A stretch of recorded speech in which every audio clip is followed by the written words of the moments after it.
everybody. Hi, guys. Well, from beautiful but now chill in the air, Salt Lake City, Utah. It's Thank God I'm Atheist. The podcast. I'm Frank. And I'm Dan. And coming up on today's show, we're going to talk about some unpopular groups in America who are just keep on getting less popular. Well, and one group that is Now no longer... Not more popular, Yeah. but not less popular. What? Whoa, It's less. that's weird. It is Yeah, less popular. Well, there's one takeaway that's nice, I guess, which is atheists are no longer the most hated group in America. Yeah. We've been beat out by another group. But it's not because we're liked Hooray. more.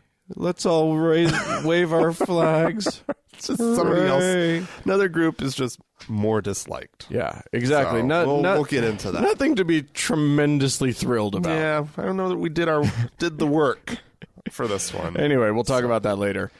For now, we got other things to talk about. Yeah? Sure, you're holding a thing. You want to do your thing? Yes, I do. Get that paper. Let me get out my bifocals. Yeah. So, Dan, Yeah. what percentage of Mormons would you say are Republican? Oh, that's interesting. Because, okay, I'm just going to point out that there's a difference between Utah Mormons and not Utah Mormons. Correct. This is Mormons across the board. Okay. And they are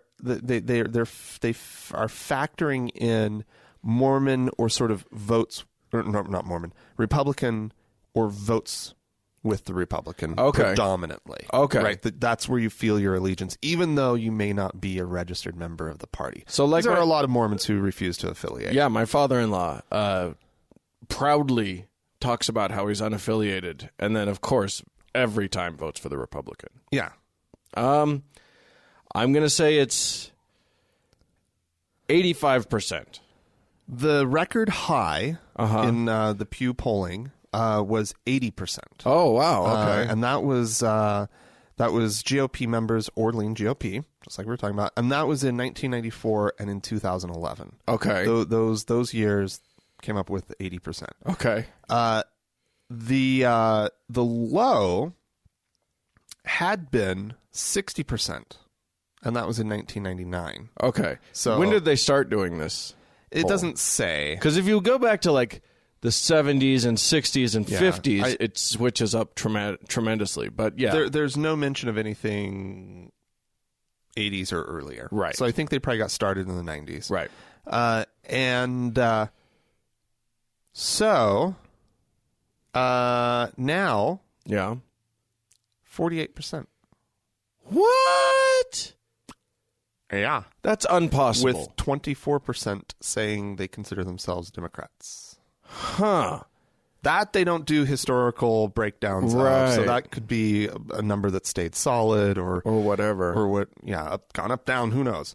But 24% of Latter-day Saints currently lean or consider themselves Democrats. Interesting. And which is remarkable because nobody would ever... Not in this state, you wouldn't think that, but let me tell you, you find most of them here. Yeah. Except for there's a bunch in Southern California, but... Yeah. I don't know. That's very interesting to me. Yeah. When was this poll done? Yesterday. It was done this year, Dan. So that could largely be attributable to Trump's influence, perhaps? That's what the headline says. They sure Trump effect, ? Fewer Mormons say they're Republicans, study shows. Yeah. So, it's interesting that it could vacillate so much that wildly, year yeah. to year, election year to election year. That seems really weird. They, the height of Mormon Republican affiliation, of course, was when Mitt Romney was running for president. Yeah, they loved it then. Oh, yeah. And I've never considered and this is also something I think is interesting, is I've never considered my political allegiance to be based on current candidates. No. I'm a Democrat because I mostly agree with what the party stands for. Right. Right. Like, I definitely agree more with the Democrats than I do with the Republicans. And so I have no problem being politically affiliated. So Democrat. Yeah. And so, if we were to throw up a bad candidate that I don't like, I wouldn't be like, oh, well, I'm not Democrat right now. Yeah, that seems strange. Is there a group in the middle that does that? Apparently. I don't know. I mean, I know there used to be sort of the phenomenon of the moderate in America, and how are the moderates voting this year? When was the last time you heard a pundit talk about the moderates? Nobody seems like a moderate anymore. It seems like the entire world is just on one side or t'other, and ne'er the twain shall meet. Yeah. So that's I know. And so I just felt that was very bizarre and interesting, and I don't know what was exactly the percentage again? 48%. Under 50? Under 50%. I promise you, those of you who don't know Mormon culture, those of you who are out there and you've never even met a Mormon or whatever, you got to understand how shocking this moment is for me. Now, again, this isn't them running to the Democratic Party. I know. A lot of these running froms are probably running toward libertarianism but they're not voting for Gary Johnson. I've seen the polling on that. No, there is a Mormon like fringe candidate for president. Have you seen that guy? Yeah, McMullen or something. Yeah, he could take some votes away from Trump. That would be interesting. Yeah, it's not like Hillary gets a bump from this loss of Republicans. All that could happen is maybe people will just stay home. Yeah, which is essentially the same thing as a bump for Hillary. Yeah, it's half a bump. It's only half. It's half a bump. That's right. That's right.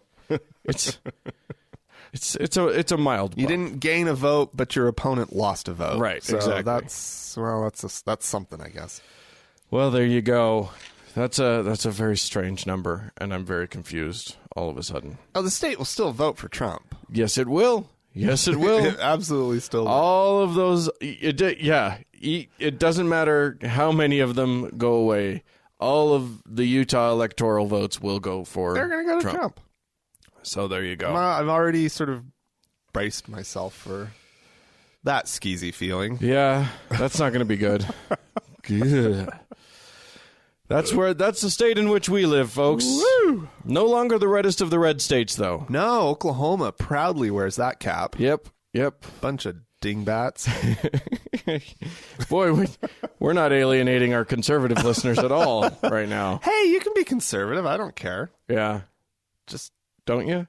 You just called Oklahoma a bunch of dingbats because they are the reddest of the red states. I don't think they're informed conservatives. Okay, fair enough. I don't have a problem if you're conservative and you know what you're... Anyway. Yeah. Anyway, okay, so I'm going to move us on to a new study that has recently come out in the Interdisciplinary Journal of Research on Religion. Wow, fascinating. Yeah, it's a great title, guys. Way to name your journal. That's a good way to make sure that you get not just the academic buyers, but the larger populist market as well. Anyway, so this new study has been published, and they're talking, and what it is about is religion's contribution to the American economy. The contribution of religion, as though that's a single thing. To the economy of the United States of America. And they have estimated that it is, I've actually seen multiple estimates, but at least one demographer puts it at $1.2 trillion. That's a lot of money. Yes. That's a lot of money. Yes, it is. The study itself has an estimate that looks more like $378 billion. But it could go as high as 4.8 trillion. So the middle ground of 1.2 trillion sounds fine. I don't know. Sounds reasonable. Why is this important? I don't know. I mean, I guess the part of the issue that they're bringing up is that they do a lot of good things. So that, I mean, if you have a church, then you're hiring people to mow your lawn and clean your church, and you're contributing to the economy in that way. A lot of churches do a lot of charity work, so that's a good thing. They're contributing to that's not to the economy, but that's contributing. But they're helping out. They're contributing to the country. They're carrying their own weight. Yeah. I mean, and more than that. One of the things that a possibly cynical atheist might point out is that while they're a huge, I mean, and this is huge. You look at $1.3 trillion, and that's larger than the top 10 tech companies put together. Like you put Apple and Amazon and all those guys together. Google. Don't forget Google. Ogle. I call it Go Ogle. Yeah, great. Yeah. Get it? That's a good one. You go and ogle the sites and stuff. You're so good. I'm very clever. Like I hope you guys all realize how clever I am. Yeah, really something, Dan. It would make it. It would make it if religion in the United States of America were its own economy. It would be the 15th largest national economy in the world.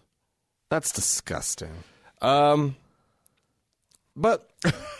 That's absurd. It is absurd. But I mean, here's the thing about religion.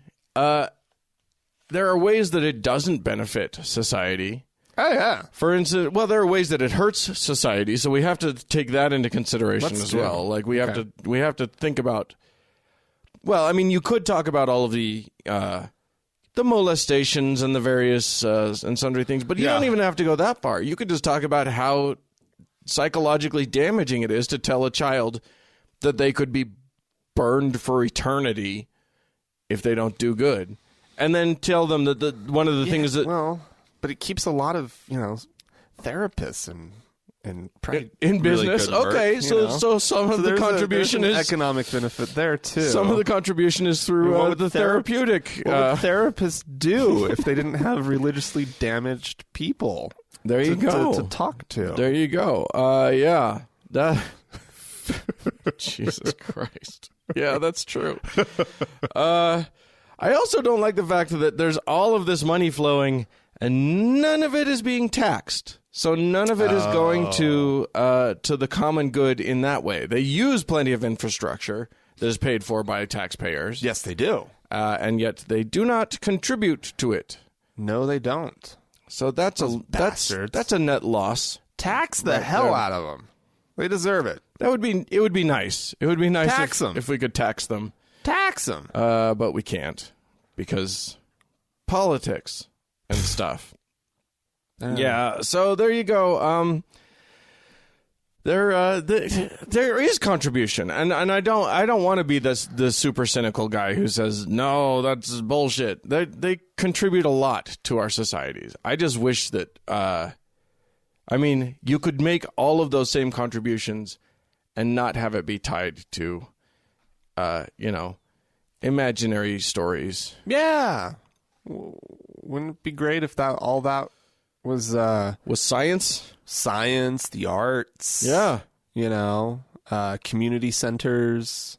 Yeah. Where everyone was welcome. There was no ideology forced on people. Right. That's the other thing is that we're talking about groups that are exclusionary and exclusive. You have to belong. Yeah. You don't get to participate in these good things unless you subscribe to a system of beliefs. Yeah. So it's not like it's real. It's not like it's open to everybody. No. That's disappointing too. They keep those bowling alleys and yeah. and workout, rooms to themselves. Yeah. They don't share them. It's not like I can call up the local bishop and say, "Hey, I want to play basketball on the carpet in the in the cultural hall at the church at the Mormon ward." Yeah. Did you have a carpeted basketball court? Every now and then you see one. Most of them have hardwood now, but no.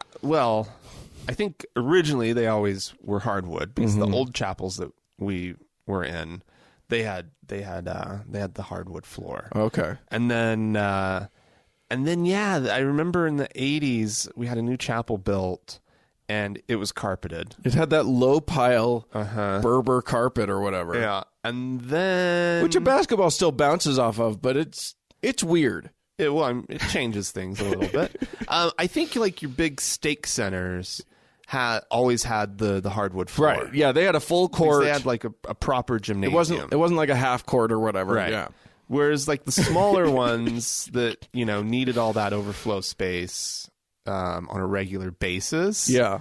Then because their chapels were so small, I think those were the ones that they carpeted. Sure. But they would like cut out the markings on the floor and do it in a different color carpet. And so you'd have the lines for like the key with the free throw line and everything. That was there. It was just in black carpet, black Berber rather than the brown Berber. Oh, see, ours was brown with a lighter, like a tan. Oh. And then there were some black hashes somewhere. I can't remember. I do remember the black.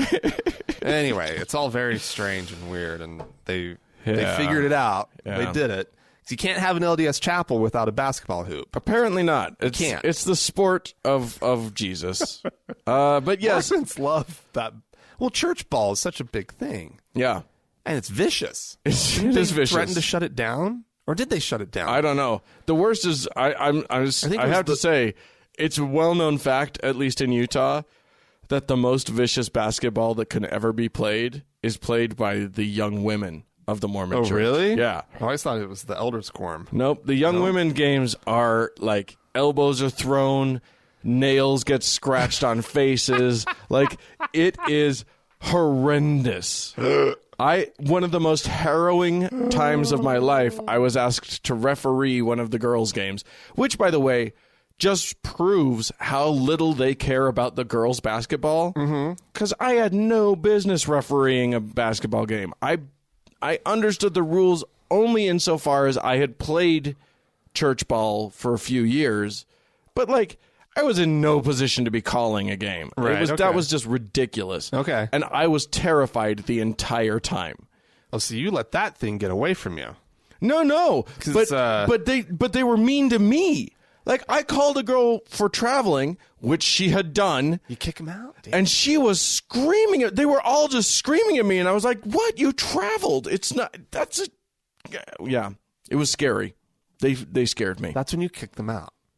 Yeah. That's when that's how you hold on to your authority.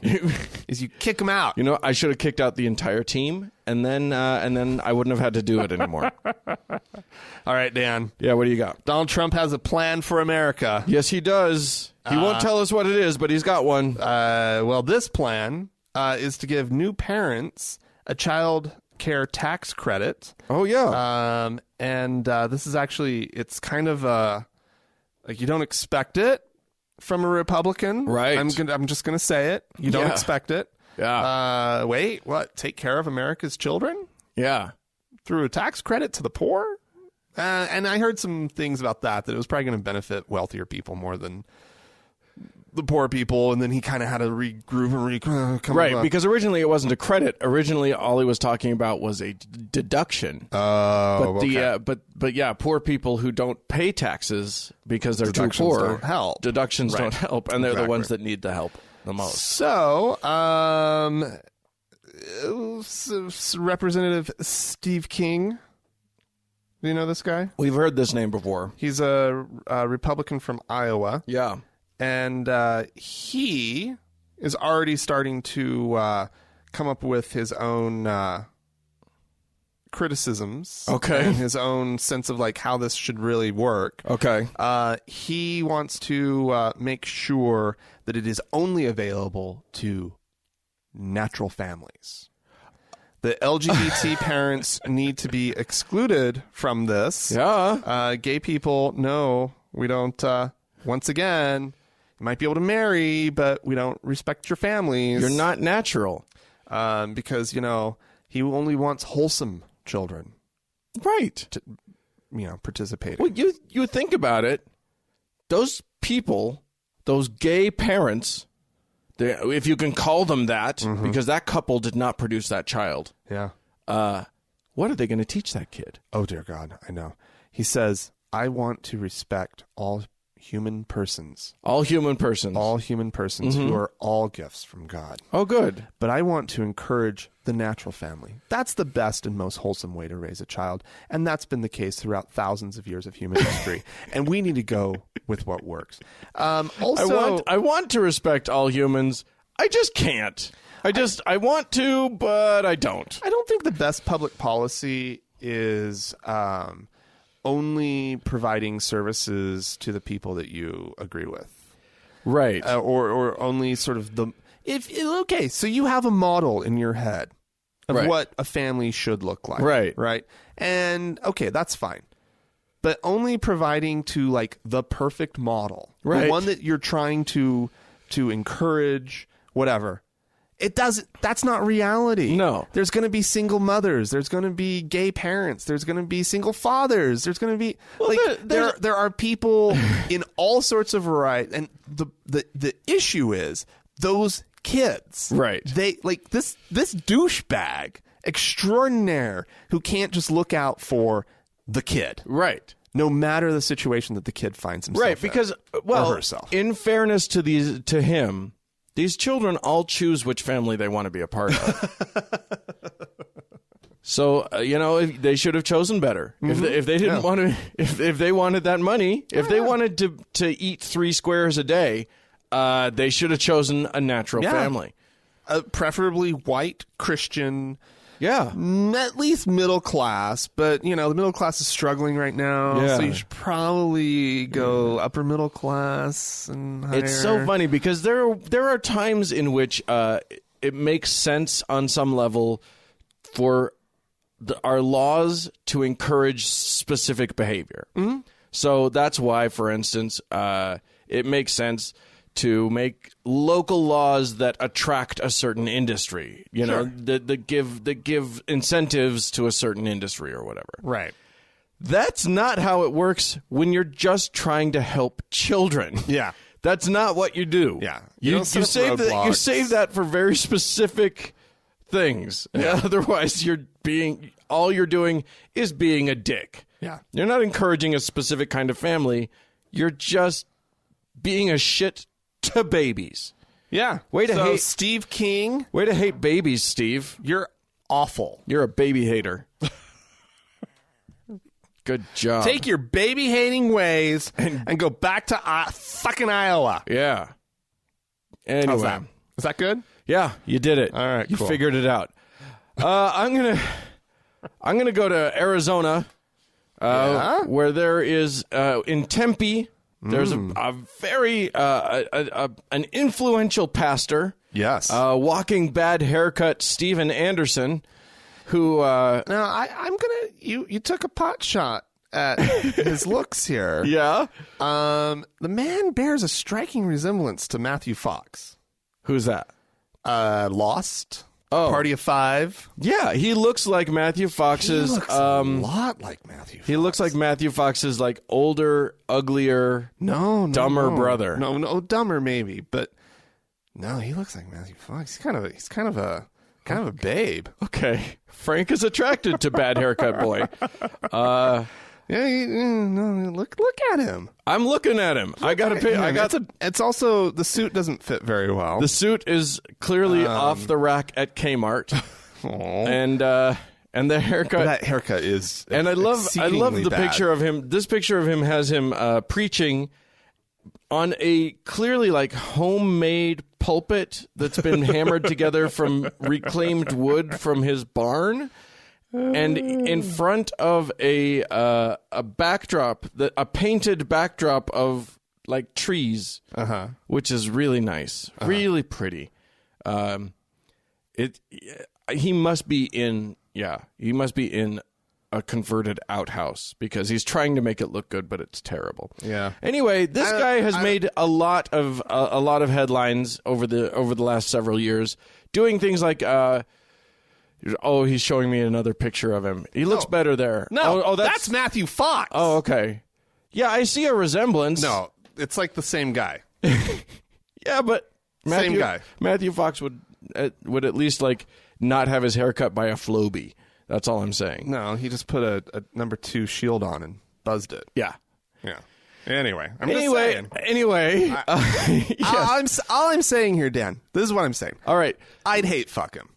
That's what I'm saying. Fair enough. And you should, because this is the guy who hates gays so much. Yeah. That he's the guy that what did he say? He said he's called for the murder of every gay person as a solution to HIV. Because that would work. That would work. No, there's no straight folks with AIDS. That's not a thing that's possible. Anyway, he also said after the nightclub incident in Orlando, where 49 people were killed and 50 more were wounded, he said, "There's 50 less pedophiles in the world." Yep. Wow. Yep. He's that guy. He's also a guy who has worked with leaders throughout Africa to try and get laws passed where, because Africa's the continent where you can actually get some laws passed to criminalize homosexuality and all that sort of thing. However, not all of Africa is having it. South Africa, which is a country in the south of Africa. Interesting. Tell me more, Dan. Has banned him. He does not get to go to South Africa. What? He has been barred from entering, and so has his entourage of people that were going to come with him from his parish there in Tempe. They denied all of them? Yep. Wow, good on them. Yeah, well done. The Home Affairs Minister, Malusi Gigaba, said, "This is on the basis that I am certain they promote hate speech as well as advocate social violence." I also believe, and I read that I don't have this on this particular article, but I did also hear that here on, I think, NPR, that he was banned from the UK as well, and he can't even fly into Heathrow on his way to somewhere else. So there you go, a country that's actually willing to say, nah, no, you can't come. I know. I kind of like that. Can we ban him from the U.S.? Can we bar him from can we send him, because he's going to Botswana soon. Oh, dear God. Can we stop him from coming back? That would be nice. That would be interesting. I'm convinced he'll do hate speech here, too. He always does. Yeah. It's interesting. It is an interesting thing, right? Yeah. The whole banning somebody because of hate speech. We in these United States believe in free speech. Yeah, so, but I mean, including hate speech, unless it's inciting people to violence. But what's our policy? Would we allow someone in a similar sort of character? We regularly do. I mean, yeah, right? Yep. Huh. We allow people to come in and talk on any subject. We all often have imams come in talking about horrific things. Yeah. Matter of fact, the Orlando shooter seems to have been influenced by a guy who came in from another country who was talking about homosexuality and how they deserved to die and all that sort of stuff. So fun stuff here in the U.S., but sorry, South Africa, you don't get to hear from our guy. Oh my God! Yeah, oh, that's just crazy town. All right, what do you got? Well, Dan, there's a need on our phones for more emojis. They're just not enough. There are nuances. I want an angry poop. There's only a happy poop. I want an angry poop. I've had an angry poop before. I know. I can totally. Yeah. One of those jalapeno poops. Or something. It just needs little green bits in the poop. And maybe a corn poop. What about a corn poop? There should be a corn poop. Well, there is no hijab emoji. Oh. And so there is a 15-year-old high school student who lives in Berlin. Oh, okay. She's originally from Saudi Arabia. Yeah. She is trying to get this changed. Well, how about that? And they have some very cute, just adorable little emojis, versions with the hijab. Oh, look at that! Sporting the hijab. Look at that. And what's the thing that Yasser Arafat always wore? What's that called? The male thing. I don't know. They should have that too. His job. I don't know. Oh, good Lord. Because they've got the guy with the turban, right? Don't they have a guy? They have like a guy with a... Yeah, they have a guy, either a turban or he's got a turban. It's more that headscarf with the two little ropes around it, right? Oh, no. Yeah, that's the... Is that what you're talking about? No, I'm saying that the emojis already have a guy with a turban. Oh, but isn't that a Sikh? I don't know what it is. It actually looks like it might be a head bandage. It might not be a turban. Let me see. Look at the bottom there. That's too small. I've pulled up the emojis on my phone.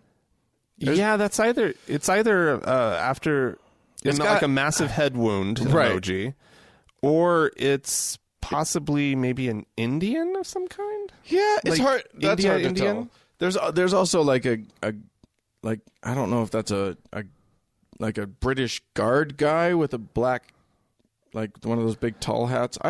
So it's hard to tell what most of these things are. It is interesting to me because, like, must we all have our own emoji? Representative emojis? I mean, I know you can change the skin tone on them. Yes, that's a good thing. It reflects your complexion. Just in case you're not yellow. Yeah. Yeah. I actually I'm going to take issue with that right now. Because seriously. Because you're not yellow? I'm not yellow. Yeah. And yet I'm represented by the color yellow. Is that something that I should be able to get worked up about? I don't know. I don't think we can get worked up about any of this stuff, to be perfectly honest. Well, I mean, a 15-year-old probably does feel a lot more need to be properly represented. And 15-year-olds also... As an emoji. 15-year-olds are the ones for whom this kind of shit is actually important. Like, by the time you get to, your 20s, who the fuck cares about emojis? If you use them, you don't care about them. Right. But yeah, for a 15-year-old, it's like, hey! Well, and because I've always seen, and, like... I don't know that I need a tire on an emoji. It's just it's a face that's expressing your emotion. A specific emotion. It's a facial expression, right? Like I don't see how it might be Eurocentric or, especially since you can change the complexion, right? Like I don't like that's because you have privilege. You can't see. Am I not seeing the fact that they're not wearing head garb? Well, clearly. But they're not. It's also my face also isn't that circular, right? Yeah. And I have more emotions than the ones that are here. The ones that are you know what I mean? And so you're lacking the ennui emoji. Yeah, exactly. Where are the emojis that represent? Crippling depression. I see sadness. I don't see crippling depression. There is on occasion, though, one of these crippling depression. I know. The one that has sort of the square mouth, right? Do you see that one? Sure. The square mouth. Like I feel that emotion. I know exactly what emotion that is. But I feel that one with the eyes open, not the one with the eyes closed. I don't know what the eyes closed. Oh no, I just experienced it. You just did it. I just did it. Yeah, okay. I know what that is now. That one had confused me for a while. Frank has just taught us all how to really relate to these things. Just try to mimic it, and then see what you feel and see what happens. Yeah. Okay, Frank, do the one where you don't have a mouth. Where's you just have eyes. I need to see it. Where is it? It's on the bottom below. Oh, yeah. Below the sunglasses there. Just his mouth actually disappeared, you guys. He doesn't have a mouth. Oh my god. I'm feeling mute. That's what that is. Mouthless. That's I don't know what to say. Right. Right? Or just exactly. I'm feeling voiceless. Maybe. There's one that looks like you're a bowling ball. There's one that's just 3 holes. One of them's the thumb hole. But that's. I know what it is, but it's And also, our listeners cannot see your face right now.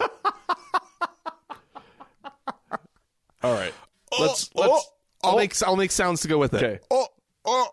That's what we need. We need emoji sound effects that are just that aren't words. They have to be universal. So it's got to be just muffled sounds. Yeah. That's an emoji sound. But you don't want to. Do you want an emoji sound for all of these? No. You talked about poop earlier. Do you really want to? Yeah, that one I want. As long as it's Mr. Hanky, I guess. The Christmas poo. All right, I'm moving on from the emojis. Yeah, all right. I was talking in my last story about the shooting in Orlando. It's actually there's been a development. The Islamic Center, the mosque where that Orlando shooter once attended, has been set alight, has been arsoned. Somebody. Oh my God! Somebody set it on fire. Okay. No one was hurt in the blaze. It is interesting. It took place 3 months, I think, to the day since the attack on the club. It also took place basically the night in the early morning hours / night of September 11th. Okay. So like nobody really knows what this is about. It's not like there was a note left behind, but it seems linked to a lot of things. So there you go. Hatred against Muslims, alive and well. Jesus Christ. Islamophobia, I think, as they call it. I just feel like people should know better than to light a building on fire. You just never can light a building on fire. I think that it doesn't matter how angry you are. In the moment, if you feel like that's the only thing left to you, or that's the only good option, I think you can just automatically still rule it out. Yep. It's not one of your choices. You don't light buildings on fire. Also, you can't attack a person. Sure. Yeah. A person who's not physically attacking somebody else, you don't get to attack a person, and you can't light a building on fire. Those are not options that you have. Yeah.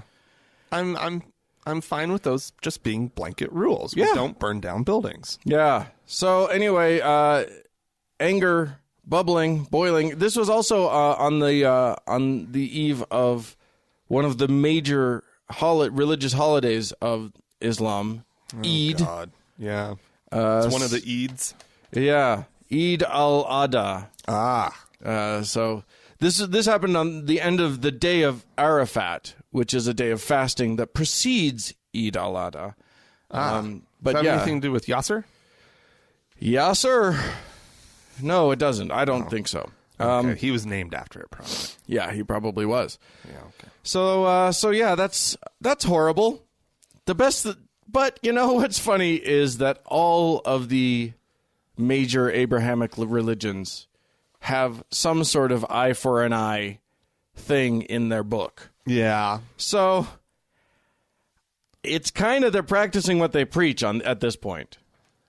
You know what I mean? Yeah, don't burn down buildings. Don't burn down buildings. It takes a secular podcast to come up with the moral imperative.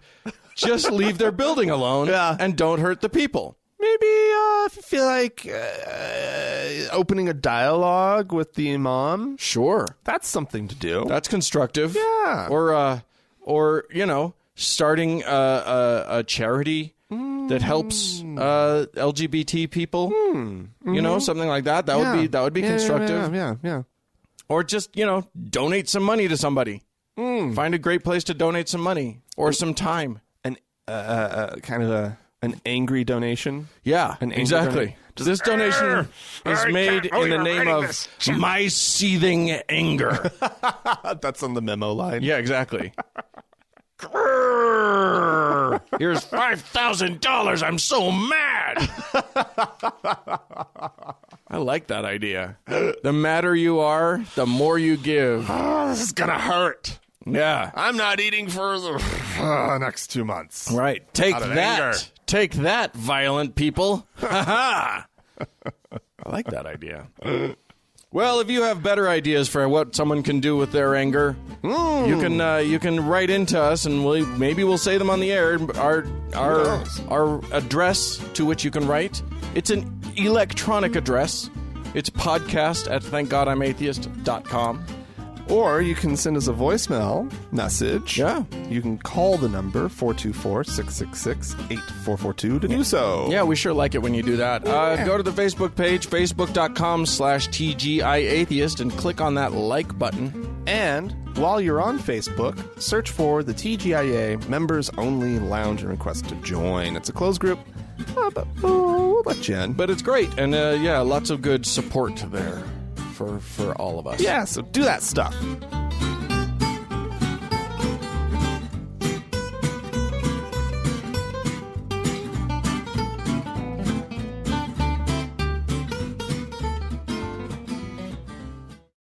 All right, guys, we got some audio to play for you. Yes, because this is an audio show, and that's what we do. We all of our show is audio, technically, but this is somebody else's audio that we didn't make. This is that nice Brian Fisher. Oh, he's a fancy one. He's got something to say. Yeah. He's got too much to say. As he so often does. He's a peach, one. This one's about Hillary Clinton.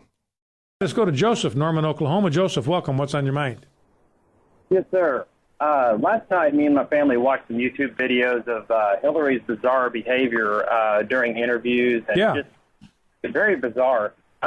What would you allow the possibility that when she was communing with the so-called spirit of Eleanor Roosevelt, I'm serious. No, I know, and I better know where you're going with this too. Go ahead. Okay. That a demon possibly has latched onto her, because there is other reports of the same type of behavior when a person is possessed that is documented that they act the same way she is acting. What are your thoughts about that? Well, Joseph, I really don't have an opinion on that. I think it's certainly possible that there is some kind of demonic influence in her life. I think it's almost inevitable, given what she's done with her life and the things that she's done. You can open the doorway of your life to demonic presences in a lot of different ways, and a lot of them are things that Hillary Clinton has done. So there's no question from a biblical standpoint that she herself has opened her life up to demonic influence. Now, what shape that's going to take, whether these demons that have been invited to attach themselves to her and influence her, whether they would manifest themselves in this particular way, I really don't know. Demons attached to her. Demons attached to people. I mean, it's so clear that the way that she's chosen to live her life, that she has demons. Demons are prodding her into a life of public service. It's just... It's demonic. It's positively demonic. I'll say this. Yeah. I kind of like the barnacle model of demonic possession. They just attach to you. They just glom on. Eventually, you got to kind of scrape a few of them off because they're going to slow you down. Yeah. Bad. You're less hydrodynamic the more demons you have pulling on you. Yeah. I had to look up the whole Hillary and Eleanor Roosevelt thing. I was like, what the fuck are they on about? Yeah. Apparently, and I love that they're making a lot of hay out of this. When she was first lady, she was struggling with trying to, get some stuff done, and she wanted to be be able to use that influence for things that she cared about. And a therapist told her to not to channel, but to just have a conversation, an imagined conversation with Eleanor Roosevelt, who happened to be one of her heroes. Right. Eleanor Roosevelt was a badass woman, who had huge influence while she was the first lady. Yeah. And so she was encouraged to have a conversation with her, just to sort of to imagine, what that conversation was like. And of course, the right took that to mean seance. She was talking to ghosts. Eleanor has lent Hillary Clinton her personal favorite demons. Yeah, exactly. to help guide her as Mrs. Clinton, this This is Beelzebub. He will serve you so well throughout your years. Yeah, she, I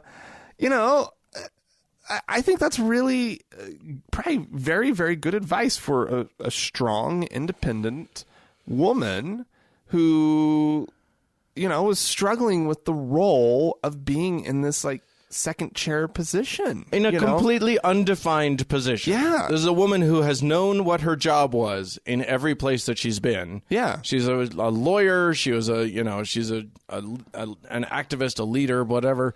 And now she's like in a job where the job, if she wants it to be, could be sit. Yeah. It's a role that has been defined by traditional sort of feminine role, right? Yeah. Like, you're supposed to be the hostess of the White House. You're supposed to throw parties. Right.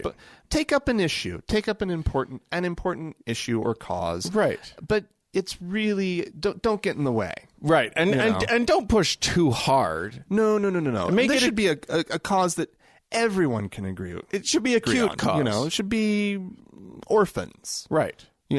Help the orphans. Say no to drugs. Yeah. These are, yes. How useful. Harmless. Yeah, exactly. Harmless causes like say no. Just say no. Just say no. Fucking all you have to do to defeat the drug problem in the United States is just say no. Just say no. You got the right to say no. Yeah, remember that right. ad on TV? I do. But anyway, oh my sad. God.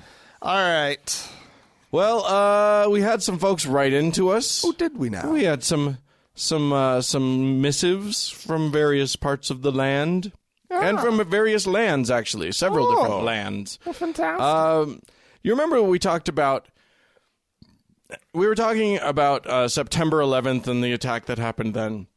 Mm-hmm. And we ended up talking about how 9/11 is how a lot of people referred to it, but also 911, and 911 is our emergency phone number here in the U.S. Yeah. Somebody pointed out that Kim wrote in to point out that the emergency number in Switzerland, delightfully, is apparently 666. What? Really? Yeah. Call the devil. Wow. Devil get you out of that jam. Wow. Yeah. I wonder. It does literally make me wonder. And this person, Kim, also sent a photo of like a little placard next to the hotel phone in Zurich. Yeah. It says dial 666 or push the alarm button. Wow. In the corridor. I just like the idea of like some poor American evangelical needing help in Switzerland, just refusing and just not being willing. I will not dial that. I would rather Dad die of this heart attack than dial that devil's number. No! Someone else dial it. Dad's dying. Oh, so this is proof that Switzerland is not in the American South? Right, exactly. Somebody else wrote in and talked about how the United States is like the only place in the world where we would say 9/11 as opposed to 11/9. Like everywhere else in the world does the day first, then the day, then the month, then the year. Yeah. Okay. That's interesting. Mm-hmm. This is from Riley. Riley says, "Hey guys, just wanted to give you a quick shout out and let you know how much I enjoy listening to the show. I'm one of those ex-Mos that's ex-Mormon, for those of you who don't know, that has left the church but just can't seem to leave it alone. I listen to a lot of Mormon podcasts, mostly because I've got 3 kids that are still being raised in the church by my ex-wife, and I like to know what kind of things they're being taught. They can be extremely tedious and exhausting to listen to, though.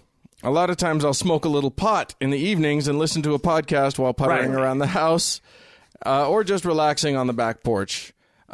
I assume Riley lives in one of the states where that's legal. Mm-hmm. Lately, though, I found that when I'm high, some of the arguments for the church are really compelling. No. I listen to some of these podcasts and think, shit, that makes a lot of sense. What if I'm wrong and the church is really true? It really freaks me out sometimes. Of course, once I take a few deep breaths and calm myself down, I realize that it only makes sense because I'm high. Yeah. Otherwise, it's all utter bullshit. Yeah. Say no to drugs, kids. Whoa. If that's what getting high does to you, Riley, I would... Don't make any good decisions, any big decisions while you're high. I was going to say, just stay away from that shit. No, it sounds like it's having an interesting effect, if nothing else. Time, yeah. Imagining what if it were true. Man, maybe, if it gives you some perspective on how other people's minds work, who knows? Just don't believe. I think the takeaway here is if you're high, don't believe it. Don't believe any of it. And I think we've all learned that lesson because we've all been around the guy who came up with some amazing idea while he was stoned, and the rest of us are like, yeah, dude, that sucks. That's the student. No, you don't get it. This is like the most profound thing ever. I don't think anybody's ever thought of this before. What if we're all just aliens who think we're humans because another alien race has tricked us? Whoa. Dude. Whoa, yeah, that's... My mind is fucking blown right now. All right. Lauren wrote into us. Lauren says, Dear Frank and Dan, love you guys and your podcast. I thought your discussion on Islam in the last episode was severely lacking, though. Okay. You make some good points, but I don't think you dug deep enough. As an atheist, I'm very critical of religions, and as a critical thinker, I can see that not all religions are equal. Both Sam Harris and Bill Maher's arguments against Islam resonate with me. Yes, some people are Islamophobic for the wrong reasons. That they think all Muslims are terrorists or radicals. That's clearly not true. The vast majority of Muslims in the world are not radicals. That is not the problem. The problem is that the majority of Muslims in the world, I don't have numbers to cite, but Harris and Maher do, believe things that are fucked up, such as death is a reasonable penalty for leaving the religion, or women are property belonging to their husbands. Most of my issues with Islam relate to their treatment of women. And this is not fringe Islam, it's a mainstream Islam practiced by the majority of people in many Islamic countries and populations of Muslims in Western countries, the so-called moderates. So, that's what she's saying. She'd love to hear our thoughts. She says the problem with voicing these views is that you get lumped in with Islamophobes that are purely racist or largely ignorant. Mm-hmm. So I think she's got a point there. Yeah. The treatment of women thing is a big deal, right? And that's something that is not radical in Islam. No. That is a huge problem in Islam, but it's also a huge problem in much of Christianity. Mm-hmm. Not all of Christianity, but much Orthodox Judaism. Right. Exactly. Right. Yeah. So I mean, Islam. Even the sort of most liberal Islam has some issues with misogyny, I would say. Like, they don't necessarily make women wear the headscarves, but there's still very large gender differences, gender roles, and it's problematic. It may not be downright misogynistic, but it's problematic at best. Here's my one thing is I think that, once again, yes, okay, you're right. It probably is more pervasive in Islam. But I think that we let the Western traditions more off the hook more regularly. Or don't maybe not off the hook. That's the wrong way of saying it. We don't respond to the same level of, like, abhorrence or that's not revulsion. It either. Revulsion. I don't know what it is. Like, I just don't think that when we encounter misogyny from a traditional Western perspective, that it has the same sort of fear that it stirs up. That when we encounter it in Islam. I don't know. That's I'm speaking for myself here, sure. Right? I don't respond to sort of the devil that I know in the same way as this other big scary thing. Right. That's all. That was the point that I was trying to make. Is that intellectually, I think sometimes, and maybe she has it all figured out. Maybe she, it's just abhorrence across the board, and that's great, and that's a great place to be, and congratulations. Personally, I don't think that's where everybody's at. Okay. But that's just me. Sure. All right, one more email. Hey, Frank and Dan, forever listener, first-time writer. So, yeah, I've been listening to you guys since the beginning, and I know I have my biases, but there's not a better, more entertaining, uplifting, and informative show on atheism out in the podosphere than what you guys whip out week to week. Thank you. Yeah, thanks for that. That's sweet. I grew up pretty religious, a.k.a. judgmental, righteous asshole in the Midwest, and fortunately had pretty much let it go by the time you guys got started, though it took over a decade to do so. But it was through listening to the two of you that I embraced my own atheism and saw the amazing positiveness in it rather than just feeling unreligious. That uncertainty and empathy are far better in dealing with the world and your fellow human than faith and dogma. And that it's okay to talk about what I think and believe and be proud of it. You're one of the first podcasts I ever listened to, and the one I look forward to most every week. Now, normally I don't read these emails. I don't read the emails that are just glowing nice things about us. Right. But I'm going to get to the reason why. Anyway, it's been weighing on me through all this time that I've never given back for all that you guys have given me. So in celebration of your 251st episode, 250 would just be too damn cliche, I'm donating $1 per episode in back tithing. Oh. You guys deserve it and then some. And when I went on to Patreon to sign up at the $1 per episode level, I saw that you guys may be sharing recipes in that crazy personal blog thing you're doing. So I may have gotten suckered into the $3 per show level. I'm not sure. I have to check my status later to see how that shook out. I may have been drinking at the time. So yes, he generously sent in a $251 donation, and now he's a Patreon donor. Sweet.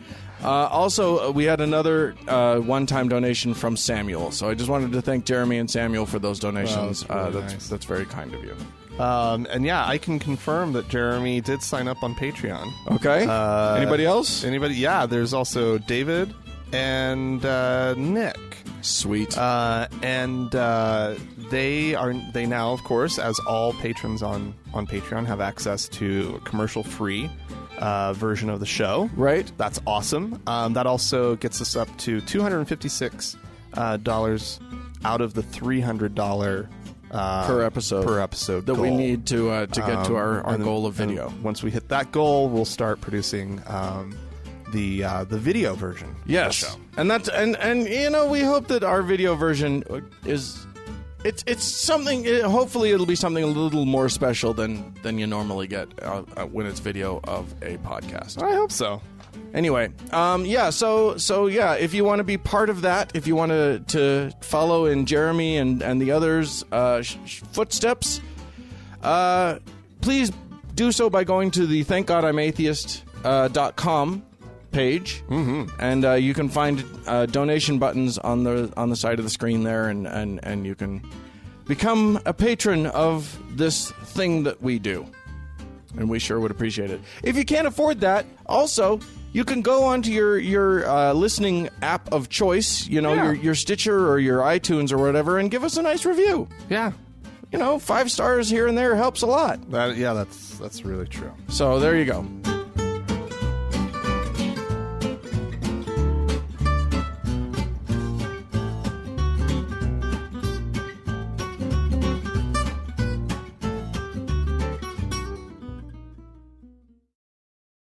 Okay, Dan. We're going to talk about something. Are you guys ready? We have something to talk about. I got something to say. I want to talk about this. I'm going to just take a moment. I'm going to enjoy this moment just for a second. Okay. Atheists are no longer the most unpopular group in the United States, and that's the thing that I'm I'm going to be happy about that. Just in so long as I don't actually look at the numbers or look at the trends and see what's going on. Because as soon as I do that, it's not so exciting.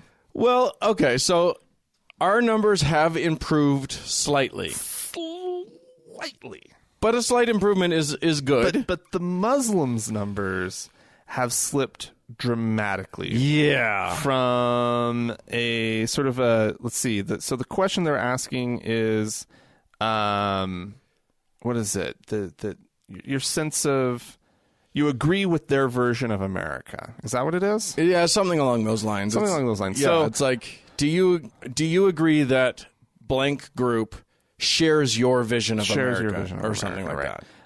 And one of the questions that they also ask is, would you disapprove of your child marrying a blank? Right.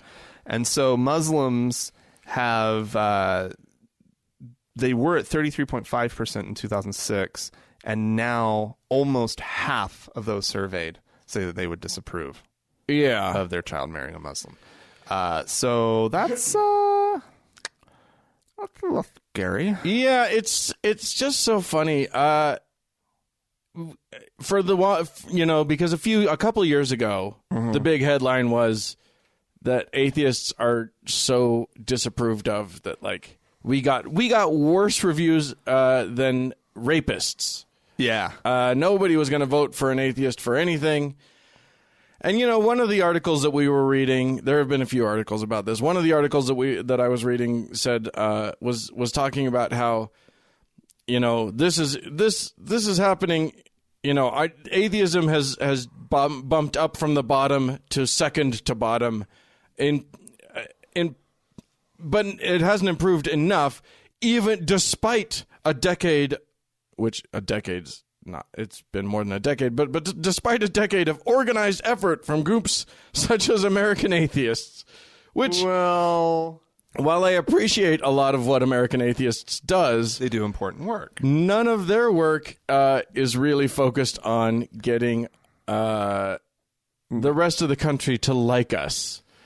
Yeah. Most of the billboards they put up are there to infuriate the rest of the country. Yeah. Most of the things that go out to the public at large are there to piss them off. Yeah. So that doesn't help with these numbers at all. No. No, you're gonna get a little bit more likability from a nice little soft sell type ad campaign, where it's just people being, I'm a mom and an atheist, right? Yeah, I'm a doctor and an atheist, right? The whole openly secular group, they do that sort of thing. Yeah, they that kind of stuff. I've got a video I think up for could them. Work. Yeah, but also, I mean, basically, the only thing that's going to really help is when people start seeing atheists doing good stuff, like when they start seeing atheists being represented more on TV and in film,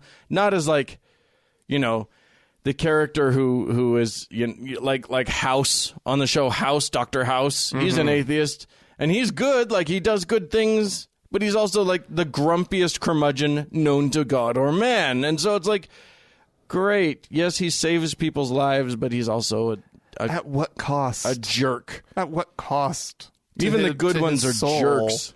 Yeah, and also there's there's representation of like, I don't watch it, but apparently the really nerdy guy from Big Bang Theory is an atheist.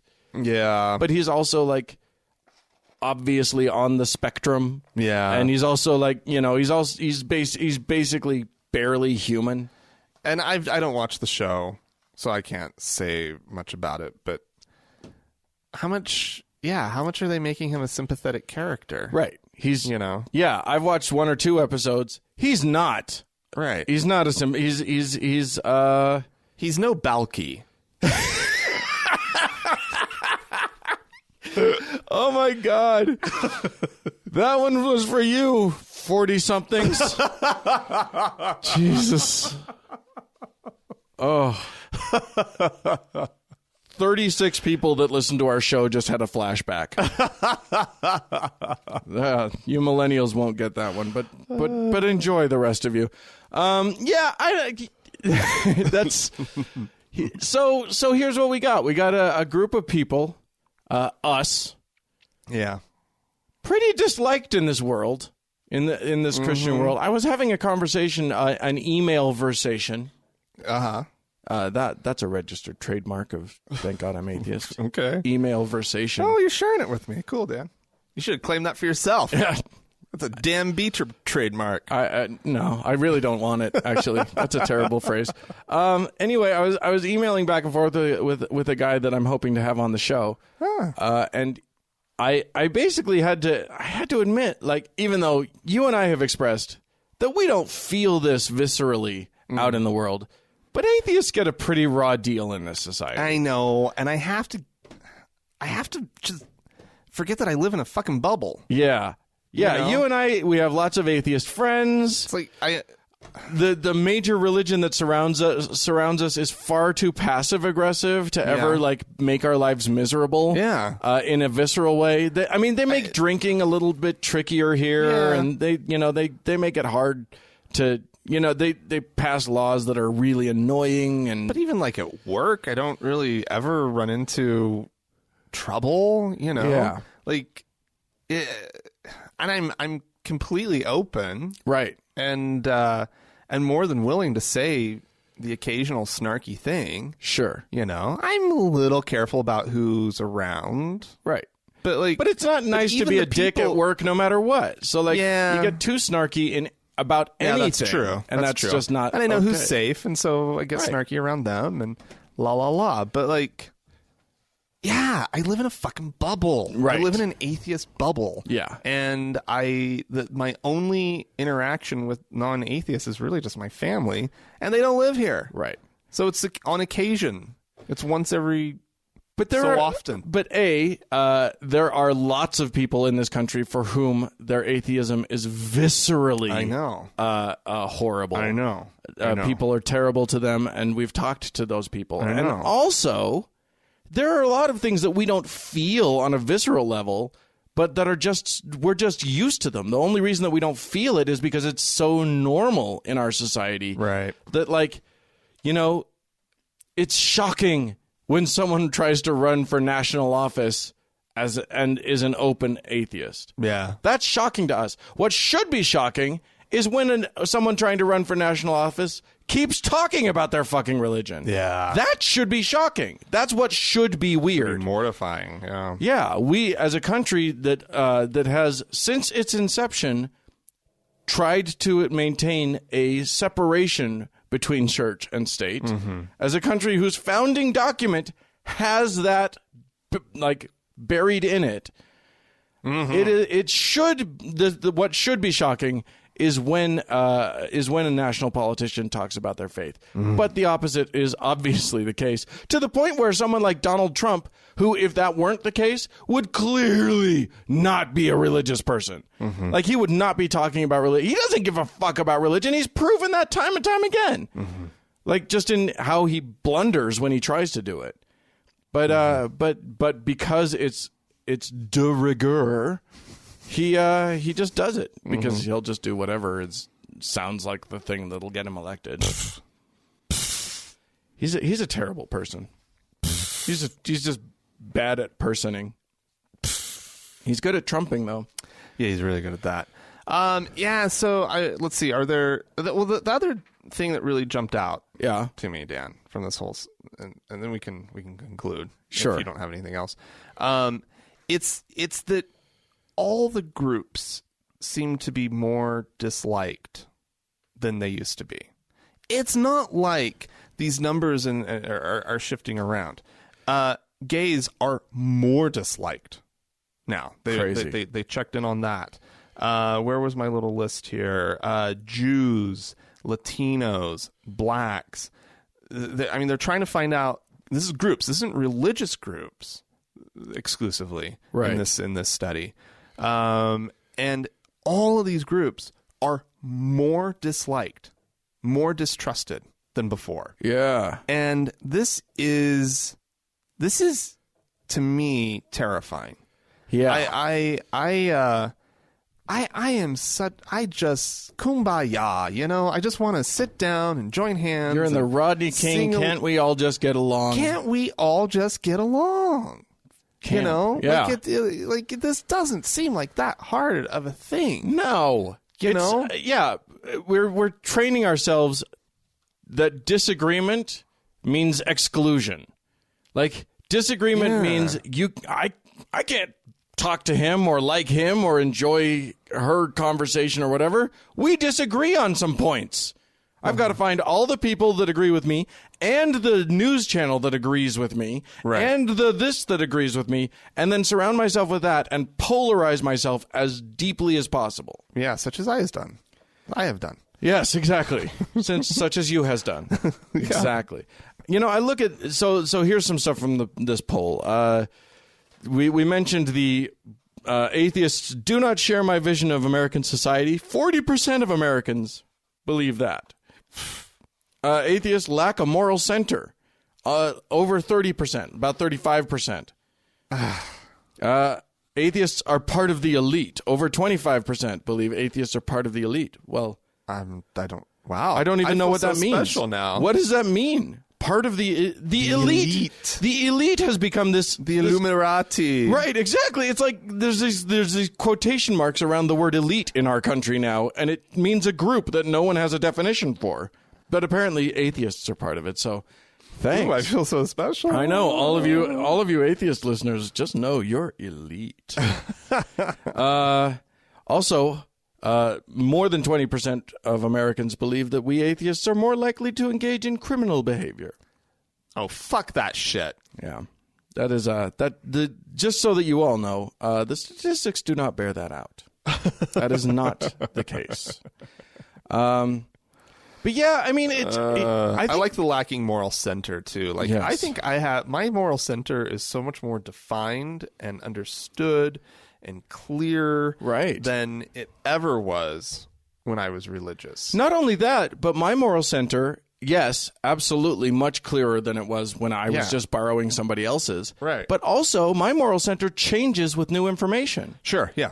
And I think that's the right thing. That's what they're scared of. They think it's weakness. Yeah. It's actually a strength. Right.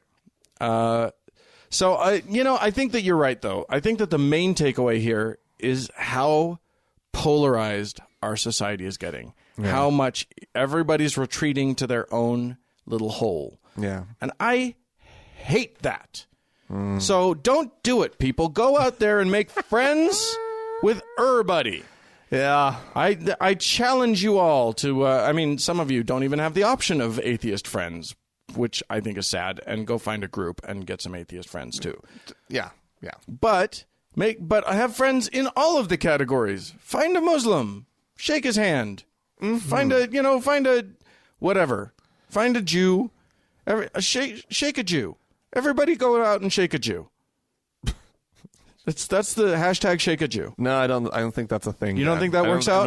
Nor do I think that should be a thing. Shake a Jew's hand is what I'm getting at. Yeah. Shake the hand of a Jewish person. It's really that old Coca-Cola ad, Dan. You want to teach the world to sing in perfect harmony. That would be nice. And share a Coke. I've heard you sing. I don't know that you're the best person for the job. Daniel? So help me God. I have a beautiful singing voice.